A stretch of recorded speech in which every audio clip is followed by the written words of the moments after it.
Super. Donc, déjà, parce que je ne me suis pas extrêmement bien présentée. Et donc, je m'appelle Laetitia Ledeliou. Et donc, moi, j'ai fait ma classe prépa à Dupuy-de-Dôme en MPSI puis en MP. Et suite à ça, donc, j'ai eu une école sur le concours CCNP, qui est donc l'ENSGTI et qui est située à Pau. Donc, Pau, je ne sais pas si vous connaissez, mais c'est dans le sud-ouest de la France. Et donc, actuellement, là, je suis en deuxième année, donc en fin de ma deuxième année dans la filière énergétique. Et je suis actuellement en stage à l'étranger, donc en Autriche, à Leoben, donc une petite ville que personne ne connaît, mais qui est très jolie, ceci dit. Donc, je vais aujourd'hui vous présenter l'ENSGTI, donc, qui est donc l'École nationale supérieure en génie des technologies industrielles. Donc, pour les grands noms et pour un petit peu parler de l'école plus généralement, déjà, c'est une école qui est publique. Donc, moi, je pense que c'est important de le préciser puisque moi, c'est quelque chose qui est rentré en compte quand j'ai voulu choisir une école d'ingé suite à la prépa. Et donc, elle est en 3 ans, comme toutes les écoles, la majorité des écoles d'ingénieurs. Donc, on fait partie de la CTI, qui est la commission des titres d'ingénieur, mais on fait aussi surtout partie de Bordeaux INP. Donc, il faut savoir qu'on est la seule école en dehors de Bordeaux qui fait partie de Bordeaux INP. Et en quoi c'est intéressant pour nous? Parce que nous, on peut participer à certains tournois sportifs, par exemple, qui se passent entre les écoles de Bordeaux. Et aussi, c'est important pour la renommée. Donc, la fédération Gay-Lussac, c'est pour la spécialité génie des procédés, que je vais vous expliquer juste après, qui est plus tournée vers la chimie. Et voilà. Et les autres titres sont plus à titre indicatif. Donc, dans l'école, il y a donc 3 spécialités, le génie des procédés, l'énergétique et le génie électrique et informatique industrielle. J'ai du mal à le prononcer parce qu'on dit toujours GE2I, GP et EN. Donc, je vais vous présenter ces 3 spécialités en commençant par le génie des procédés, qui est, il faut le savoir, la spécialité, on va dire, phare de l'école, parce que il faut aussi savoir que l'école est assez récente. Alors, assez récente, elle a été créée dans les années 1980, si je dis pas de bêtises. Donc, c'est quand même assez récent pour une école d'ingé. Et donc, au début, il y avait que la spécialité génie des procédés. Et l'énergétique et le GE2I est arrivé après. Donc, voilà.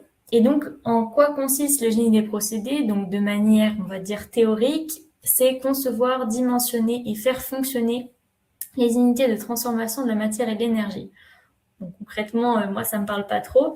Mais en gros, le génie des procédés, l'ingénieur en génie des procédés, il peut intervenir à toutes les étapes de la fabrication et du dimensionnement dans l'industrie. Donc, il sait, par exemple, dimensionner une colonne, savoir quel procédé fait quoi. Donc, il est vraiment dans le cœur de l'industrie. Donc, généralement, les génies des procédés, c'est des gens qui, à la base, sont très intéressés par la chimie et le génie des procédés, c'est un peu une sous-filière de la chimie.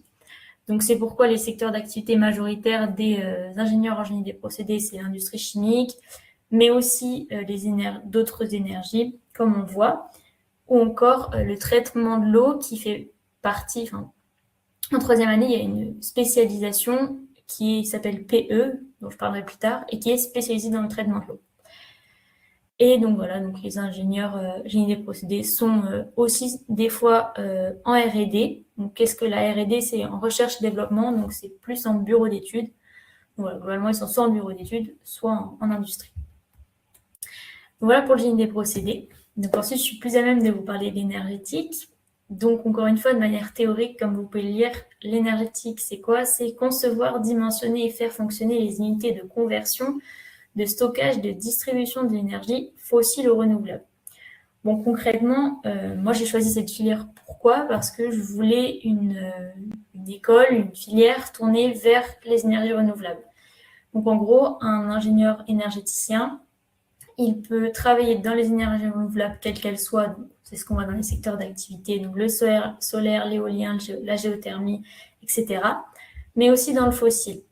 Et c'est aussi ça qui est intéressant, puisque même si on se tourne vers les énergies renouvelables actuellement, il y a certains secteurs, notamment avec le contexte politique, qui ne sont pas forcément ouverts. Et donc, c'est aussi intéressant de savoir que les énergies fossiles, on peut travailler là-dedans en spécialité énergétique.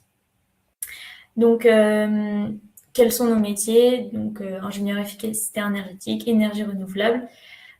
Et aussi, on peut travailler dans le bâtiment. Pourquoi? Parce qu'on a une spécialisation en 3e année qui est tournée vers le bâtiment. La 3e spécialité, c'est donc le GE2I. Je vais moins m'attarder dessus puisque déjà, c'est une spécialité qui n'est pas accessible pour les classes prépa.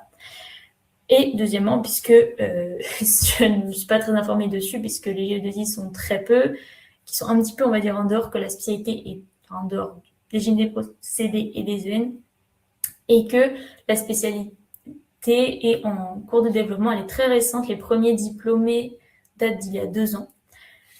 Mais quand même, pour vous en parler, donc c'est en alternance et bon, je vous épargne le paragraphe théorique, mais en gros, eux, ils font vraiment de l'électricité. Donc, ils maîtrisent tout ce qui est haute tension, etc. Il faut savoir que c'est un secteur qui est très demandé en ce moment, si j'ai bien compris. Et surtout aussi, enfin, on va dire, eux, ils ont du travail, nous aussi, mais ils ont particulièrement une bonne intégration professionnelle parce qu'ils sont très spécialisés dans un domaine. Donc, c'est très intéressant pour les industriels. Donc, voilà. Donc, eux, c'est l'électricité, l'informatique industrielle, le transport d'énergie globalement, et que ce soit dans tous les secteurs, donc voilà, aéronautique, environnement, ils ont le choix globalement. Donc, je peux quand même répondre après à vos questions là-dessus si vous voulez.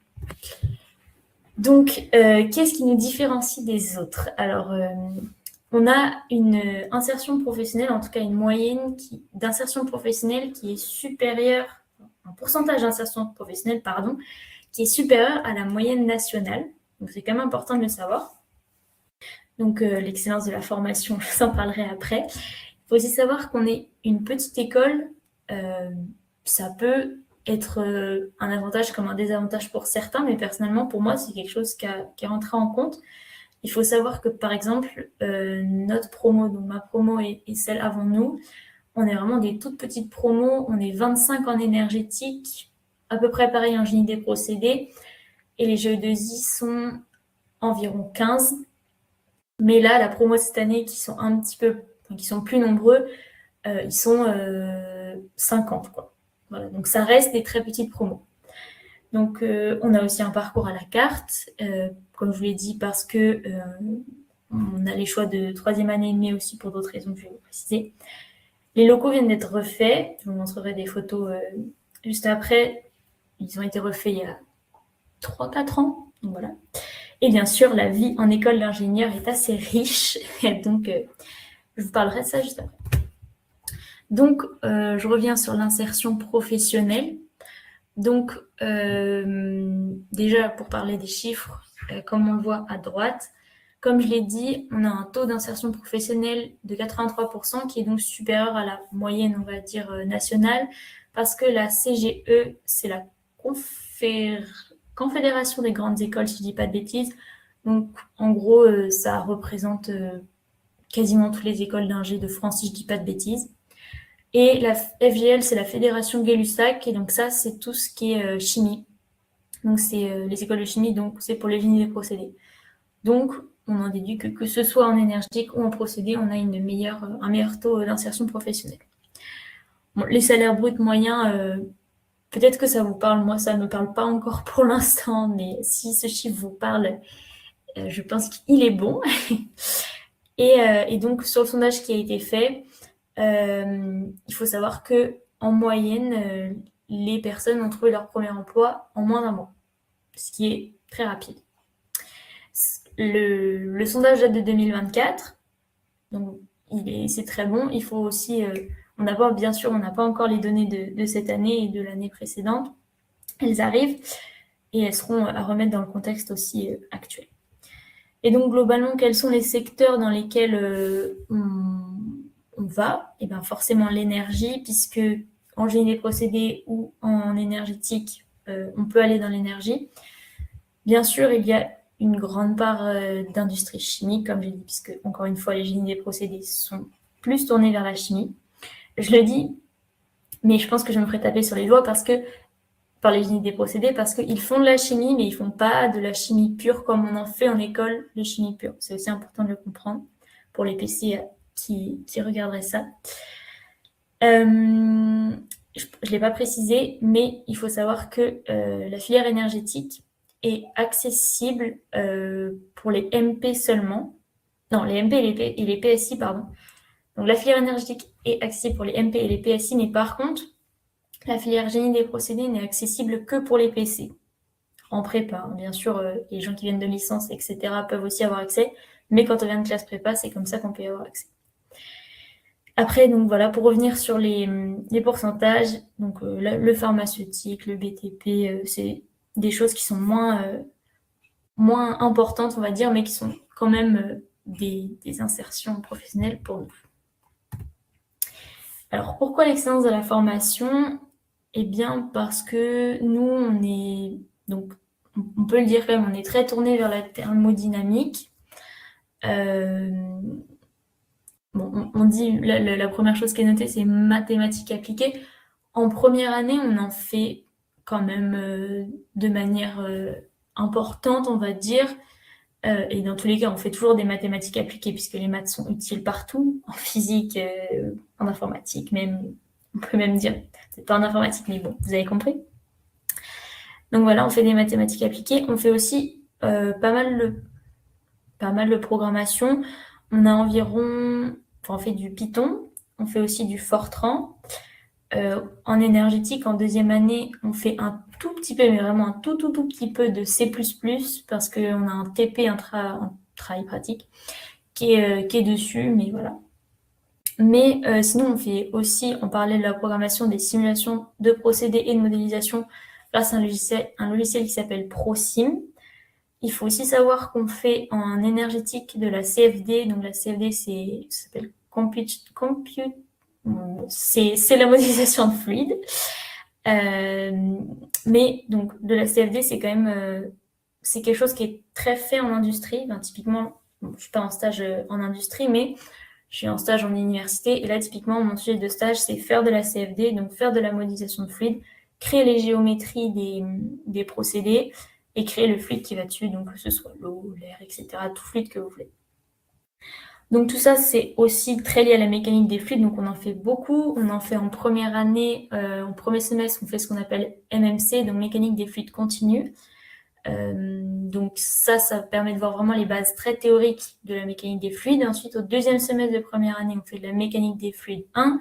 En deuxième année, on remet une couche avec la mécanique des fluides 2. Quand on est en énergétique, on fait la technologie des pompées de turbines, donc c'est assez lié à la mécanique des fluides. Donc voilà, c'est aussi la grosse différence avec la prépa, c'est qu'on fait des choses concrètes qui servent vraiment en industrie. Et bien sûr, puisque c'est essentiel pour pouvoir aller dans l'industrie après, on a aussi des cours de sécurité. Et en troisième année, on aura des cours de qualité, donc qui sont essentiels. Et bien sûr, on fait du transfert de chaleur et de matière, mais je ne l'ai pas précisé puisque c'est en lien avec tout le reste. Donc plus particulièrement pour le génie des procédés, et c'est là où je vais pouvoir préciser ce que j'entends par chimie. Donc eux, en première année, il faut savoir qu'au premier semestre de première année, on a un enseignement qui est commun entre génie des procédés et énergétique. Et au deuxième semestre de première année, on se divise. Et donc eux, ils commencent à avoir des choses qui sont très tournées dans le génie des procédés. Donc à savoir de la chimie organique, des polymères, de la cinétique chimique, ce qu'ils appellent la GRC, donc génie de la réaction chimique. Et donc ça, c'est des choses très théoriques qu'ils vont voir en première année, mais qu'en deuxième année, qui seront nécessaires pour comprendre la deuxième année, pardon. Et c'est aussi pour ça qu'il n'y a que les PC qui peuvent avoir accès à cette filière, puisque nous, les énergétiques, on ne voit pas du tout ce côté chimie. Ensuite, en deuxième année, ils voient aussi, et surtout beaucoup en TP, les opérations unitaires, donc distillation, extraction, absorption, séchage, etc., etc. Donc, ils font de la sécurité, mais nous aussi, on en fait les EN, comme je viens de vous préciser. Et voilà, ils font du génie chimique. Enfin, globalement, ça, c'est vraiment ce qui les spécialise, contrairement à nous, qu'on ne fait pas. Pour les énergétiques, donc, nous, on ne fait pas ça, mais on fait quand même d'autres choses. Donc, nous, on se focalise plus donc, sur la conversion et le transport et le stockage d'énergie. Donc, concrètement, c'est quoi? C'est ce que j'ai cité tout à l'heure, technologie des pompes et turbines. On fait aussi, en troisième année, on voit tous les types d'énergie renouvelable. Donc, il y a une matière, c'est le solaire, une matière, c'est l'éolien, une matière, c'est la géothermie, etc. Donc c'est quelque chose qui nous différencie vraiment. On fait aussi de la thermodynamique appliquée à l'énergétique. Donc, on va encore plus loin dans la thermodynamique parce que je n'ai pas précisé qu'en première année, au premier semestre, donc commun à tout le monde, on a de la thermodynamique chimique, la thermodynamique générale, on en mange. Le premier principe et le deuxième principe, on doit le connaître. Donc, on fait aussi de la combustion. Ça, c'est quelque chose qui nous est spécial. Et ce qu'on entend par modélisation, simulation et optimisation numérique, eh bien, c'est ce dont je vous ai parlé tout à l'heure. Donc, la CFD, le Python, on a fait des projets Python. Par exemple, moi, mon projet, c'était le stockage d'énergie dans un sous-sol sous une serre. Donc, voilà, c'est des choses qui sont vraiment concrètes. Et on fait un petit peu aussi d'électricité. Bon, moi, j'avais peut-être pas lu les petites lignes dedans, enfin, les petites lignes dans le contrat qui précisaient qu'on faisait de l'électricité. Mais on en fait, c'est une matière en première année et une matière en deuxième année. Et c'est pas l'électricité poussée des GE2I, mais c'est important pour nous qu'on ait les bases en électricité pour simplement en industrie pouvoir parler à tout le monde et comprendre tous les projets qui se passent. Voilà globalement pour l'énergétique et pour le génie des procédés. Et donc, je pense qu'on insiste assez dessus en prépa, mais un scientifique, c'est pas seulement des sciences, c'est aussi des langues vivantes et aussi du français en prépa, mais bon, on fait plus de français en école d'ingénieur. Mais qu'est-ce qu'on fait donc? À l'ENLTI, on a l'anglais qui est obligatoire. Pourquoi? Parce qu'on doit avoir le TOEIC avant de sortir de l'école. Ça, c'est quelque chose qui est important à préciser puisque c'est pas des cas à part.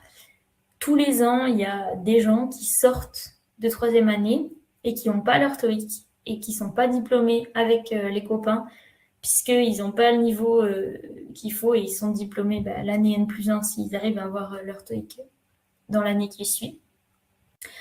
Donc voilà, donc l'anglais c'est très important et forcément on insiste dessus puisque c'est hyper utile.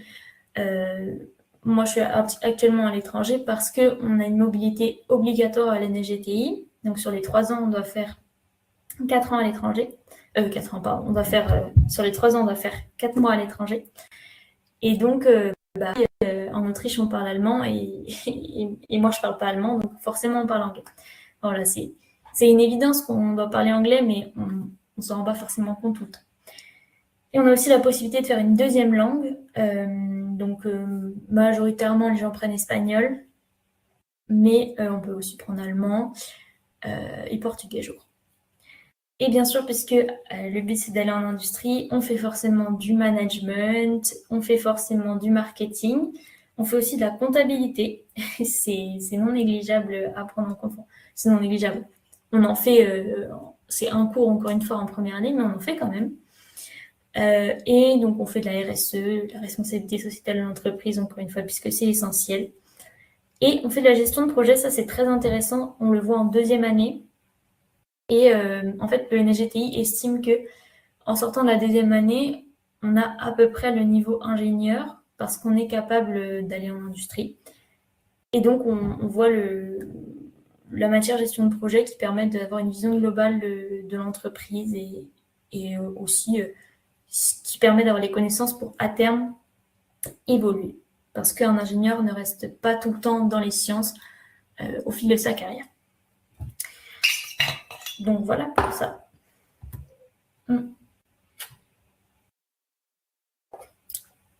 Concernant comment se déroulent les 3 ans, donc forcément l'année commence en septembre, et donc en première année on a jusqu'au mois de mai de cours.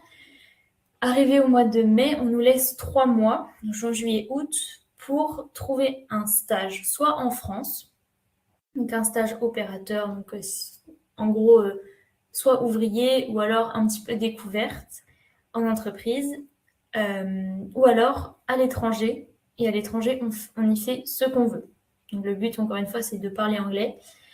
Donc la majorité des gens font le choix d'aller à l'étranger et de faire un woofing, donc aller dans les fermes et travailler.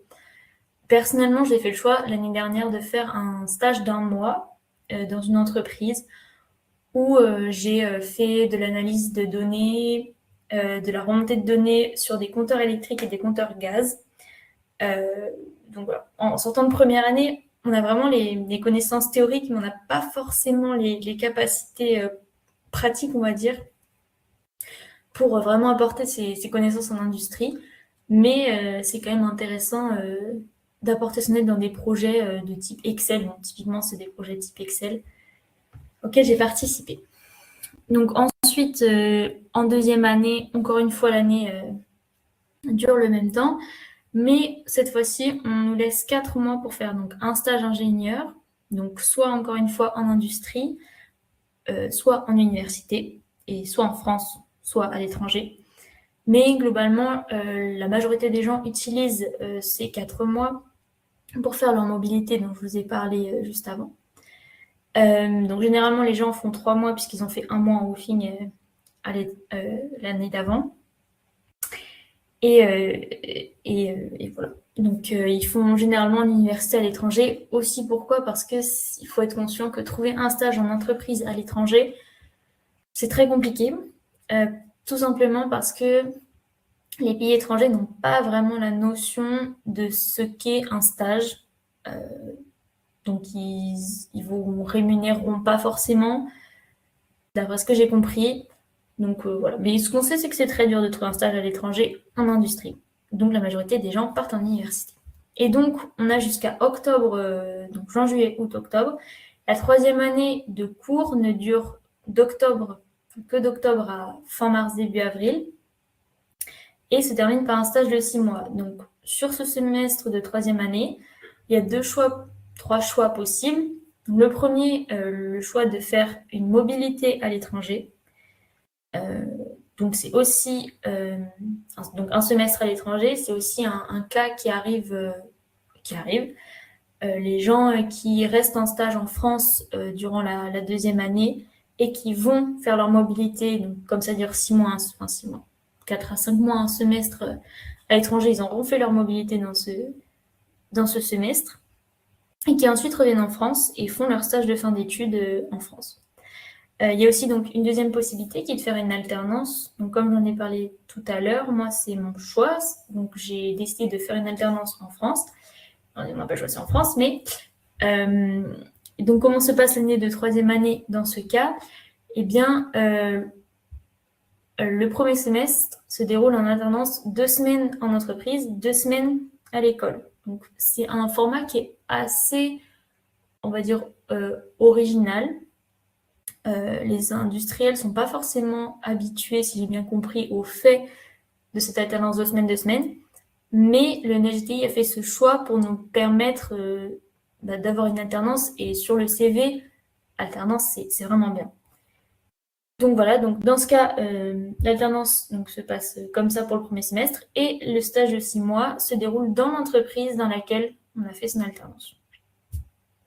Donc c'est aussi intéressant puisque ça veut dire que là, en gros, moi j'ai fait toutes les démarches jusqu'à la fin de mon cursus d'ingénieur.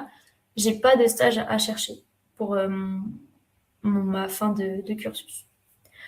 Donc voilà globalement comment se déroule le parcours. Et j'avais dit qu'il y avait une 3e option. La 3e option, c'est si on décide de ne pas partir à l'étranger et qu'on décide de faire alternance mais qu'on ne trouve pas, ce qui est le cas de pas mal de personnes pour l'instant, eh bien on peut tout simplement faire son semestre de 3e année normalement avec des cours et ensuite faire son stage de fin d'études. Donc voilà pour le parcours. Donc, comme j'ai dit tout à l'heure, on est une petite école, donc là, ils disent 300 élèves ingénieurs, mais c'est quand tout est plein, et je pense que ce n'est jamais arrivé à l'ENSGTI. Donc c'est 300 élèves, tout compris, hein, GP, EN et GE2I, pas 300 élèves en EN, non, voilà, tout compris. Nos amphis ne permettraient pas de faire passer autant de monde. Donc on a 30 enseignants-chercheurs, ce qui est tout à fait raisonnable, et 70 intervenants extérieurs. Donc, c'est des gens qui viennent du campus de l'université, parce qu'il faut savoir qu'on est rattaché à l'université de Pau, qui est juste à côté. Et donc, il y a aussi une école de management qui est sur le campus universitaire. Mais c'est aussi des industriels qui viennent nous faire cours. Donc, par exemple, on a eu une personne de Safran qui nous a fait une matière dont j'ai oublié le nom, mais qui était sur de l'aérodynamisme, j'ai oublié. Mais une personne de Safran. Donc voilà, donc c'est un exemple, c'est soit des gens de l'université, soit des industriels. Et on a aussi donc 2 laboratoires de recherche qui sont pour les enseignants-chercheurs. Donc, petit point, on va dire, d'où viennent les GTIens. Donc là, vous avez la carte, forcément, puisqu'on est dans le sud-ouest. Les gens viennent majoritairement du sud-ouest, mais tout de même, les gens viennent d'un peu partout. Donc, c'est ça qui est bien aussi. Il faut se rendre compte qu'il y a des gens qui viennent en dehors de la France. Il y a même des gens qui viennent, je pense à une personne dans notre promo qui vient de La Réunion. Donc voilà, c'est très divers. Forcément, entre guillemets, malheureusement, comme on est en école d'ingé, il y a majoritairement plus d'hommes que de femmes. Même si la filière des génies des procédés, c'est plus la chimie et que généralement, j'ai envie de dire, je fais un petit peu des clichés, hein, mais que généralement, il y a plus de femmes en chimie. Je trouve que la différence est moins choquante et que, voilà, c'est pas comme en MP, par exemple, où on était 5 filles, ou même en MPSI, on était 8 filles pour 40. Je trouve que c'est moins choquant. Donc voilà, et il faut aussi savoir que à l'ENSGTI, la moitié des gens viennent de classe prépa, mais l'autre moitié vient d'autre part, donc soit de classe prépa intégrée, donc l'ENSGTI a aussi une classe prépa intégrée.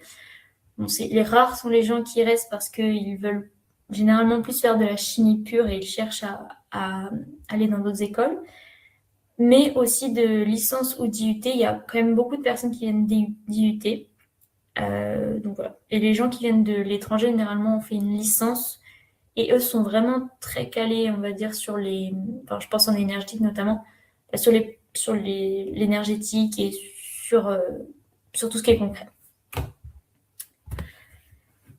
Donc ça rejoint un petit peu ce que j'ai dit tout à l'heure, mais quand même, on a 2 infos supplémentaires du fait de pourquoi on a un parcours à la carte. Donc voilà, on a des mois de stage, comme j'ai précisé tout à l'heure. On a pas mal d'heures de TP. En première année, au premier semestre, toutes les semaines, on a 4 heures de TP. Donc c'est une matinée. C'est même plus que 4 heures, puisque on arrive à 8 heures et on a jusqu'à 12h45 et donc généralement on a un compte rendu écrit à faire dans ces 4 heures, donc c'est plus de 4 heures. Donc au début c'est assez dur. Franchement, faire un TP, comprendre le TP, bien sûr il y a des encadrants, mais comprendre les enjeux du TP, le réaliser et écrire un compte rendu dessus, c'est assez dur, mais c'est très formateur, notamment pour les nombreux projets et comptes rendus qu'on a à faire après, et aussi parce qu'en industrie, on demande tout le temps des comptes rendus. Et on a en deuxième année les génies des procédés qui ont des TP qui durent une journée entière. Au deuxième semestre, ils arrivent à 8 heures, ils partent à 17 heures. Et nous, les énergéticiens, on a des TP toujours de 4 heures, pas de 8 heures, en deuxième année. Alors ça, c'est une chose dont je n'ai pas parlé, mais il y a la possibilité, dès qu'on commence le NHTI, de faire un double diplôme. Donc MAE c'est quoi? C'est Management et Administration des entreprises. Donc moi j'ai fait le choix de faire ce double diplôme à l'entrée de l'école d'ingénieur parce que en ayant fait prépa, je me suis dit que j'étais capable d'assumer des heures de travail. Comment se déroule le double diplôme? C'est chaque semaine 3 heures en plus par semaine. Créneau 18h-21h. Donc voilà, c'est un choix de le faire ou pas. Là, on a 15 à le faire aussi. C'est un pourcentage de la promo qu'on est. On est déjà une petite promo, donc forcément, il y a moins de gens aussi qui le font. Mais voilà, donc en gros, on y fait de la comptabilité, on y fait de la compréhension du monde économique, tout simplement. Et enfin, moi, je l'ai vraiment fait aussi parce que là, typiquement, sur le CV, c'est vraiment un plus. Là, toutes les personnes qui ont en alternance pour le moment ont aussi fait le double diplôme. Donc, il y a un taux d'intégration avec le double diplôme qui est plus important que ça. Donc, c'est déjà bien. Ces heures par semaine ne sont pas perdues entre énormes guillemets. Donc, voilà pour le double diplôme. Et il y a aussi la possibilité d'en faire à l'international. Il y a un double diplôme avec le Canada, mais il faut être premier de promo si je ne dis pas de bêtises. Et il y a aussi un double diplôme avec le Brésil, mais je crois que c'est le Brésil, mais il faut apprendre le portugais dès son arrivée à l'ENHDI. Donc il faut faire le choix du double diplôme dès l'arrivée à l'ENHDI, sachant qu'on part, je dirais, à la fin de la deuxième année. Voilà, donc c'est la troisième année qui est faite à l'étranger, mais je pense qu'on revient faire aussi une troisième année à l'UNHDI. J'avoue que je ne suis pas trop renseignée sur ça, et c'est pas bien. Donc la troisième année en alternance, j'en ai parlé. Et donc voilà, donc les parcours dont je parlais tout à l'heure. Donc en énergétique, donc on a 2 parcours. Le Smart Building, donc ça c'est vraiment quand on veut se tourner vers le bâtiment. Voilà, c'est tout simplement sur se tourner vers le bâtiment. Et TEDI, donc transition énergétique et développement durable dans l'industrie. Donc c'est la filière que j'ai choisie. Donc ça permet de rester global, on va dire, sur les énergies renouvelables et aussi surtout de se tourner vers l'industrie. Quand on est dans le bâtiment, on peut aussi aller dans l'industrie, mais c'est différent, c'est dans le bâtiment. Et en génie des procédés, il y a 2 spécialités. Donc le procédé pour l'environnement qu'on appelle PE, donc qui est une spécialité tournée vers l'eau. Et le CPO qui donc consiste plus en la modélisation et en la simulation des procédés et qui est plus tourné vers, on va dire, même l'intelligence artificielle, des choses comme ça. Donc, il faut quand même noter que je vous présente ça, mais que le NHDI va passer une réforme où ils vont faire disparaître le TEDI, donc la promo après nous, où ils vont faire disparaître le TEDI, ils vont faire disparaître le PE, qu'ils vont regrouper en une spécialité commune aux énergéticiens et aux génies des procédés, et il y aura toujours le Smart Building et le CPO. Voilà, donc ce sera globalement une spécialité qui regroupera les énergies renouvelables et les procédés, qui permettra d'être assez vague. Assez vague. Voilà, vous avez compris l'idée. Et c'est aussi important, ça vient maintenant à l'esprit, que j'ai pas précisé que les génies des procédés pouvaient faire les métiers des énergéticiens, globalement, mais pas l'inverse. Ça, c'est important aussi de le savoir. Et ça vient aussi maintenant, il y a une autre, suite à la réforme qui va être passée à la NGTI, il y a aussi une nouvelle spécialité qui va être ouverte aux classes prépa en alternance et qui, elle, mélange l'énergétique et le procédé. Voilà. Donc, en fait, l'NHDI avait vraiment pour ambition de créer une filière en alternance plus pour les classes prépa qui, eux, n'ont pas la possibilité d'aller en alternance en GE2I et qui, simplement, en venant en énergétique ou en procédé, ne peut pas faire d'alternance. Alors que il y a certaines personnes, certaines classes prépa qui veulent faire alternance. Voilà, je ne sais pas si c'était clair ce que j'ai dit, mais c'était l'idée. Donc voilà pour ça. Donc, encore une fois, c'est important de préciser qu'on est accompagné durant notre parcours, durant notre projet professionnel, oui. Parce qu'on a des enseignements qui nous tournent aussi vers le professionnalisme, si on peut dire ça comme ça, donc vers l'industrie, tels que le projet professionnel, l'entrepreneuriat, des choses comme ça. On a aussi, c'est important de le savoir, des cours de communication CV. Ça, je pense que c'est très important. Enfin, moi, j'ai beaucoup changé mon CV depuis que je suis arrivée à l'NHDI parce que tout simplement, je ne savais pas faire un CV. Et je pense que c'est beaucoup plus intuitif, forcément, de le faire quand il y a quelqu'un qui nous l'explique que de le chercher soi-même. Donc voilà, il faut aussi savoir qu'un CV, ça bouge tout le temps. Donc, c'est important de savoir comment le bouger. On a aussi la possibilité de faire des simulations d'entretien avec les profs si on veut. Enfin voilà, c'est aussi le fait qu'on soit une petite école, les profs sont assez ouverts à nous aider. Qu'est-ce que je peux parler d'autre par rapport à ça? Voilà, les projets, les stages, les alternances, on a des référents, ça paraît normal. Et si aussi on a donc des forums, on a un forum par an où les entreprises donc, du Sud-Ouest se déplacent à l'NSGTI. Et ça, c'est vraiment une occasion pour nous de laisser des CV, de laisser une première impression, sachant qu'à Pau, il y a quand même pas mal d'industries, pas mal.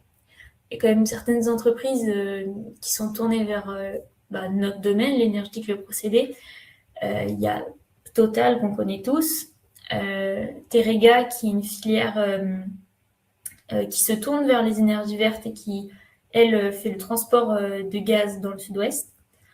On a aussi donc sur le site de Mourinx qui est juste à côté, juste à côté de Pau, le site de Mourinx et Lac. On a beaucoup d'industries dans le génie des procédés qui, elles, sont très intéressantes pour le génie des procédés, dont je n'ai pas les noms, puisque je ne dis pas en génie des procédés. Mais voilà. Donc il faut savoir qu'aussi à Pau, on a moyen de rester là où on est. Je veux dire, notamment pour l'alternance, de trouver une alternance à Pau et d'avoir un seul appart et pas avoir deux apparts ou des choses comme ça.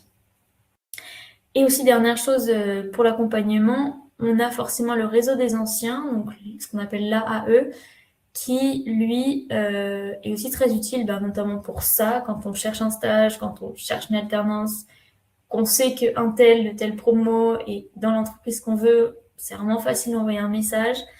Même si on est dans une autre ville et qu'on a besoin d'un logement pour une nuit, enfin, ça paraît un peu peut-être bizarre de se dire ça, mais enfin, je pense qu'en école d'ingé, on apprend vraiment à, enfin, j'ai pas envie de dire à se serrer les coudes, puisque voilà, je pense qu'on peut dire ça pour la prépa, mais à s'entraider et c'est aussi ça qui est bien avec le réseau des anciens et de l'AE. Donc, je pense que j'ai majoritairement fait le tour et que je vais maintenant vous montrer des photos. Donc ça, c'est nos locaux. Donc ce que vous voyez en haut à gauche, donc c'est l'entrée qui a été refait il n'y a pas très longtemps. Donc on va dire c'est assez esthétique. Moi, je trouve ça très joli, mais voilà, bref.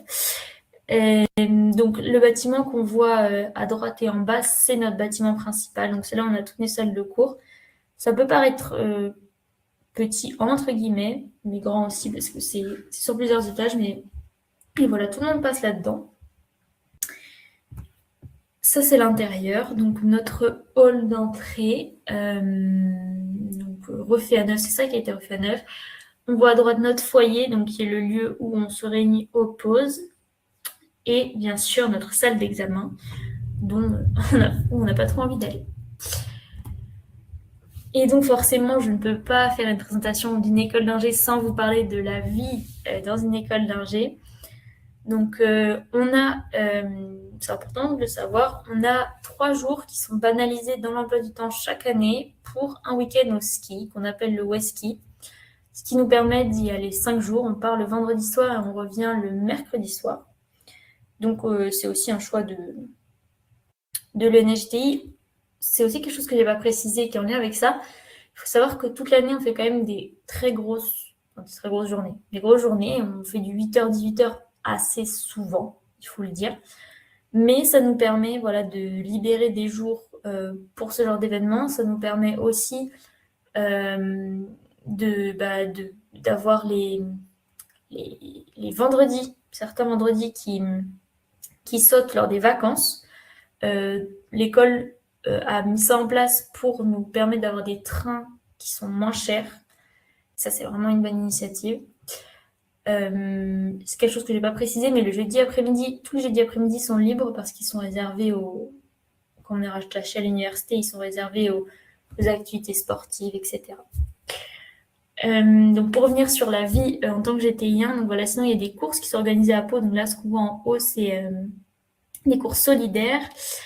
Il y a une randonnée qui est organisée chaque année avec les premières années pour l'intégration.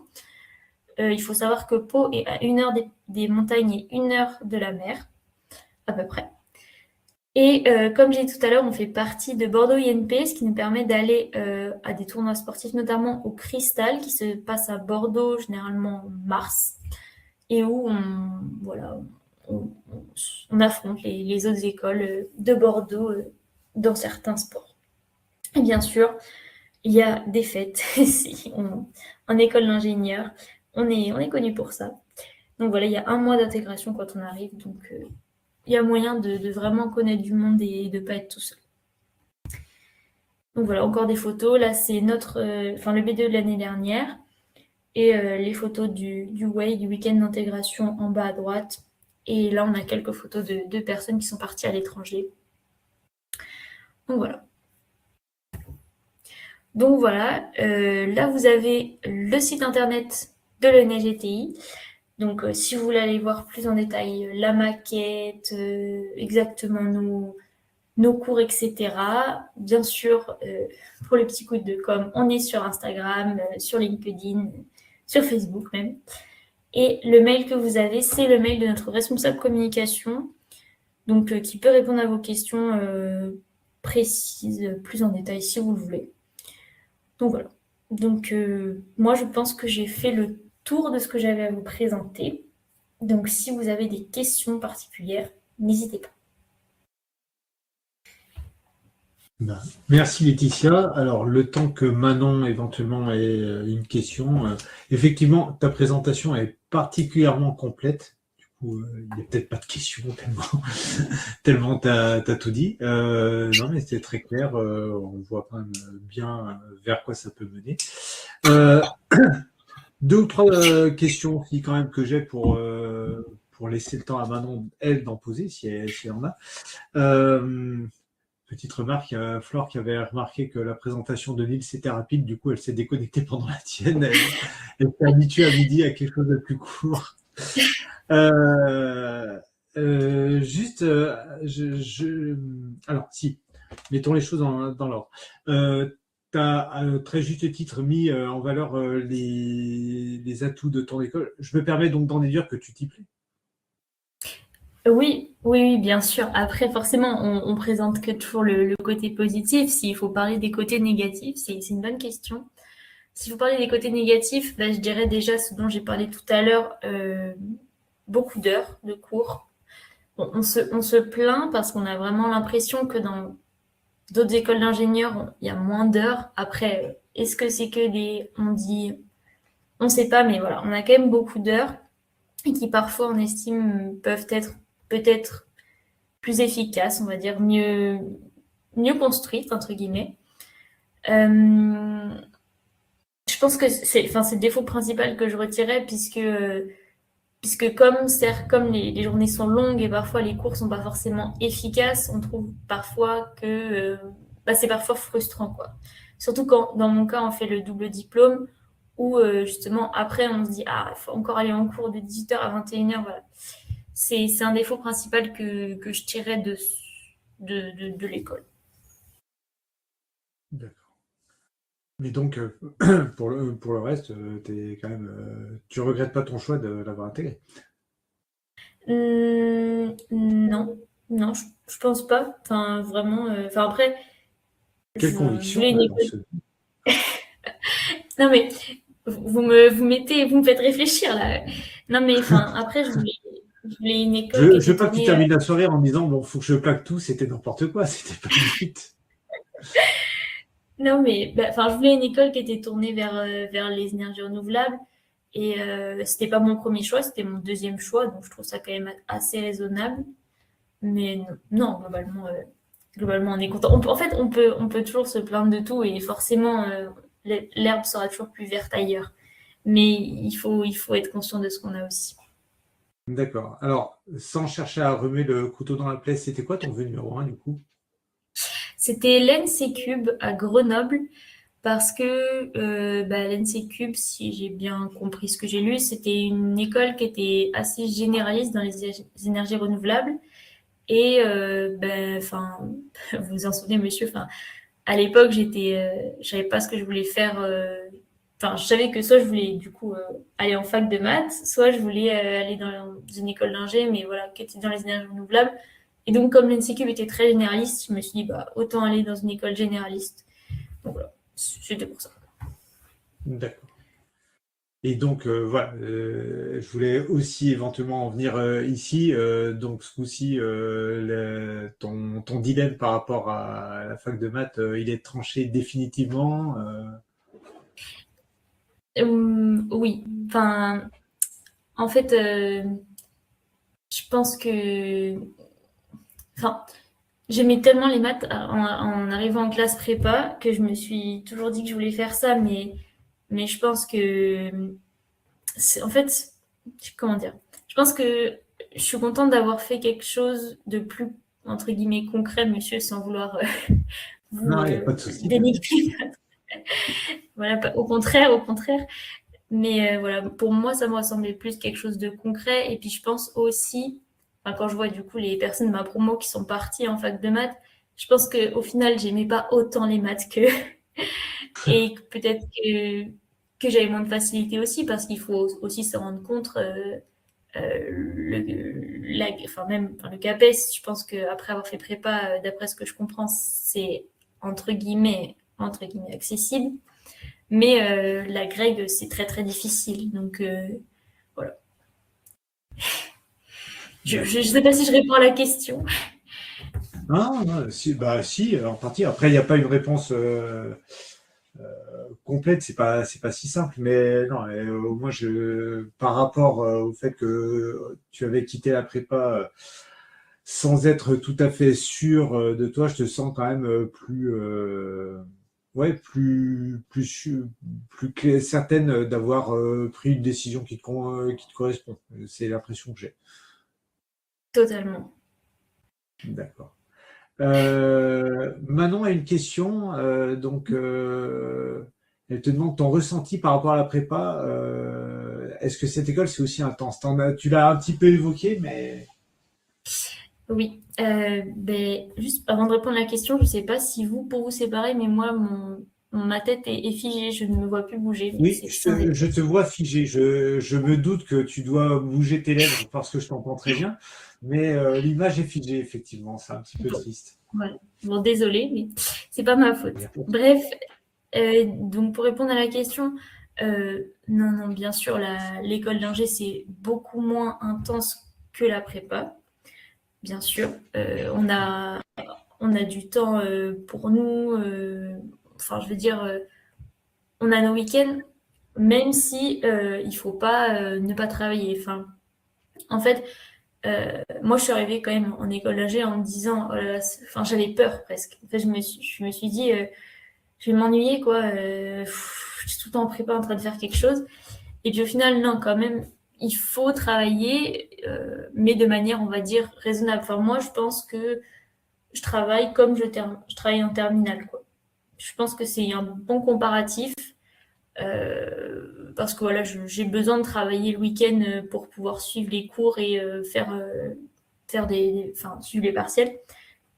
C'est quelque chose que j'ai pas précisé aussi, mais le NSGTI, on est en contrôle continu, donc on n'a pas tous les partiels qui sont en fin de semestre, ce qui a ses avantages et ses inconvénients, mais ce qui fait que donc on n'a pas tout à travailler d'un coup, mais ce qui fait qu'on travaille un peu tout le temps aussi.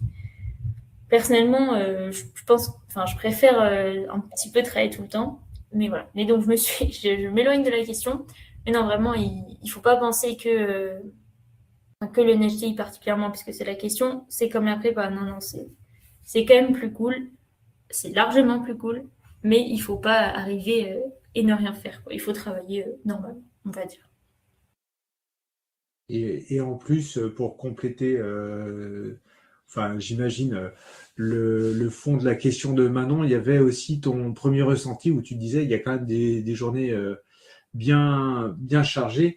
Il est possible, dans ce que tu disais, que vous ayez des retours d'autres écoles où tu as l'impression que ça a l'air un peu plus pépère. Le fait que ça soit en contrôle continu, ça participe sans doute à cet aspect-là. Oui, bien sûr. Je pense que vraiment, ça y contribue. Vraiment. Après, pour Je suis autant, totalement. on a des retours assez variés. On a quand même pas mal de retours justement où, on va dire, les étudiants s'attendaient à ce que ça soit d'un coup les vacances. Et en plus, éventuellement, la période d'intégration a pu laisser entendre ça. Et puis, ben, à un moment, vous vous remettez à travailler. Et du coup, cette impression ou ce mythe tombe un petit peu. Non, mais du coup, c'est bien que tu remettes les choses en perspective. C'est-à-dire, Mm. il faut travailler, mais c'est plus le bail que C'est représentait la prépa. c'est une très bonne remarque ce que vous dites par rapport au mois d'intégration, puisque typiquement, bah, ça a été supprimé, nous, enfin, depuis cette année. Mais nous, notre promo, on avait un partiel qui tombait au plein milieu du mois d'intégration, mais avec un tout petit coef. Ils sont pas fous, mais avec un tout petit coef, et tout le monde avait des mauvaises notes. Et c'était bien pour nous dire, les gars, vous êtes gentils, mais il faut quand même bosser, quoi. Donc, et l'école d'ingé, pour rebondir sur ce que vous dites, peut faire penser que c'est tranquille, mais vraiment, enfin, il faut travailler normalement, quoi. Je le répète. D'accord. Et dernière question, si Manon n'en a pas d'autres. Tu évaluerais, il y a quelle proportion d'élèves de PC, de MP parce que visiblement, il y a quand même, j'ai cru comprendre, voilà, si ça fait partie de la fédération Gay-Lussac, c'est quand même très estampillé PC. Tu as une idée de la proportion? La proportion, et, en vrai, Non, je mais dirais c'est qu'il faut. naïf, hein. Si tu l'as pas, c'est pas grave, hein. Non, mais c'est une bonne question, mais enfin, naïvement, entre guillemets, enfin, plutôt intuitivement, je dirais en reprenant les statistiques que les génies des procédés sont pour la moitié venus de classe prépa, donc de PC. Je dirais que c'est à peu près moitié PC, et sinon les autres viennent de licence. C'est vrai qu'en fait, j'ai l'impression qu'il y a beaucoup de génies de classe prépa, pardon, qui viennent de génie des procédés, qui viennent de classe prépa PC. Mais par contre, pour D'accord. parler de l'énergétique, en MP, on est trois. Et en PSI, ils doivent être peut-être un petit peu plus, je dirais 5, 6. Ouais, peut-être un petit peu plus. Voilà, mais on va dire un peu moins de 10. Et en fait, il y a beaucoup de personnes en énergétique qui viennent de l'étranger et qui, donc, comme je le disais dans la présentation, ont fait une licence en énergétique, notamment, et qui donc, voilà, ils ont fait une licence et pas une classe prépa, et qui, bah, pour le coup, le NHT répond vraiment à leur parcours, puisque bah, c'est une filière énergétique, quoi. D'accord. Alors juste, Manon, as-tu une autre question? Alors, le temps que Manon rédige son message, je me permets juste de préciser quelque chose par rapport à ce que tu évoquais, le fait de choisir une école éventuellement généraliste ou spécialiste. C'est un échange qu'on a pas mal en ce moment avec mes collègues, avec les élèves, puisque les admissibilités sont tombées la semaine dernière. Donc, on fait quelques entretiens, on discute un petit peu avec les élèves. Et j'ai un collègue, mon collègue de physique, a tenu, très bien, merci Manon, a tenu un discours que j'avais pas forcément entendu et qui s'appuie sur des vrais retours d'expérience, et je pense que c'est toujours bon à entendre.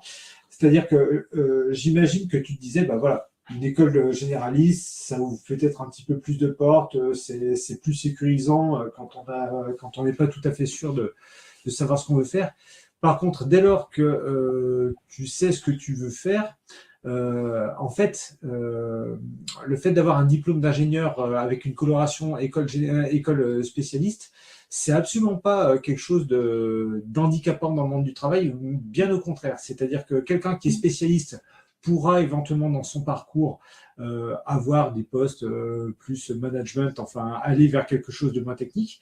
Mais quelqu'un qui aura très rapidement dans son parcours en école d'ingénieur été un petit peu au-dessus de la mêlée sans forcément se spécialiser aura plus de mal, entre guillemets, à aller se spécialiser. Ce qui fait que apparemment les recruteurs sont vachement en demande de gens qui ont fait une école spécialisée.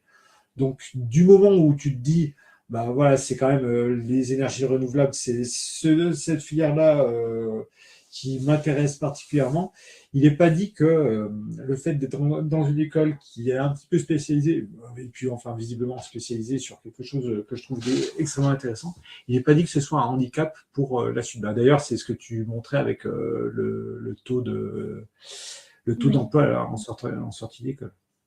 totalement. Je suis totalement d'accord avec votre discours. J'ai l'impression que c'est ce que je disais aussi pour les génies électriques, les GE2I, qui eux, pour le coup, sont très spécialisés et qui ont un très bon taux d'insertion professionnelle. Ok. Alors, Voilà. maintenant, on n'est plus que tous les deux, donc je vais couper l'enregistrement. Donc, merci beaucoup pour cette présentation. Alors, je coupe. Merci.